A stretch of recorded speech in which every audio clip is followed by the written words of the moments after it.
인사이트 강유정 기자. 12월 13일 징역 12년을 선고받았던 희대의 아동 성폭행범 조두순이 자유의 몸이 된다.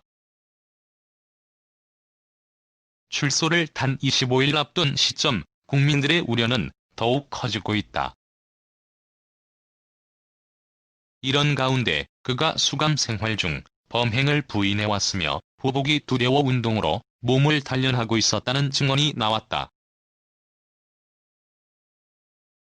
국민일보는 조두순과 함께 경기 북부 제1교도소에 수감돼 있다가 출소한 A씨의 증언을 단독 보도했다.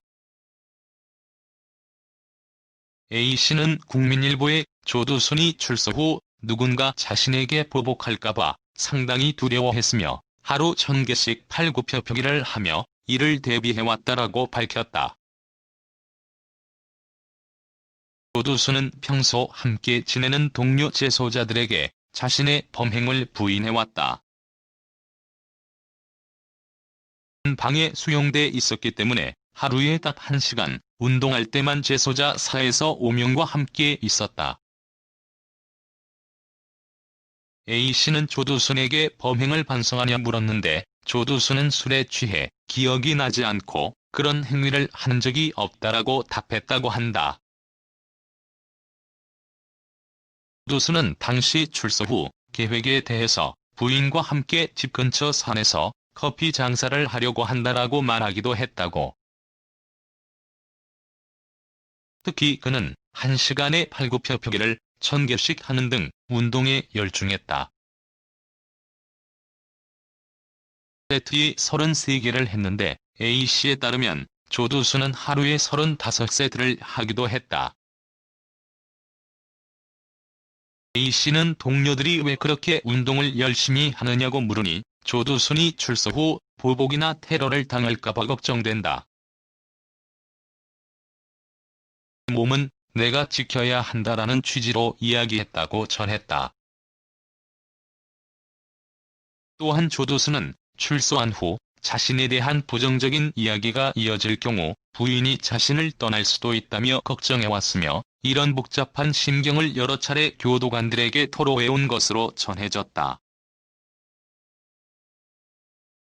지난 7월 안산 보호관찰소 심리상담 과정에서 내 범행이 사회에서 어떤 평가를 받고 있는지 알고 있다라면서 안산으로 돌아가 무리를 일으키지 않고 살겠다라고 전한 바 있다.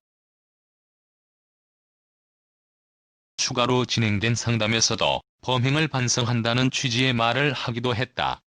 하지만 A씨의 말은 달랐다. 그는 내가 보고 들은 기간에는 조두순이 자신의 범행을 반성한 적이 없다라고 강조했다.